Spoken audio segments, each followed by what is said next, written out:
thought it would be great to record a cat's sleeping patterns because science, I guess.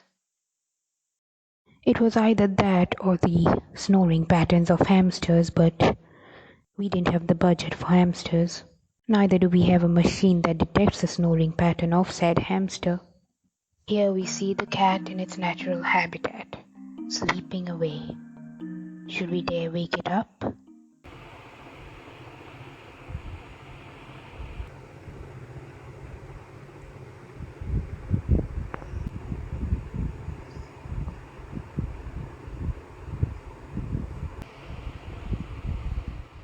The cat also spends a majority of its time sleeping on its back, on its front, on its stomach, not on its head, definitely on its side.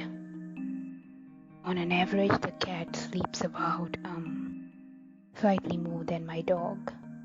Our research took us to places like ledges and windows, various places where the cat could sleep. It even sleeps on suitcases. And after all the research and all the findings, we've determined that cats do sleep longer than dogs and humans and literally any other species in the whole world.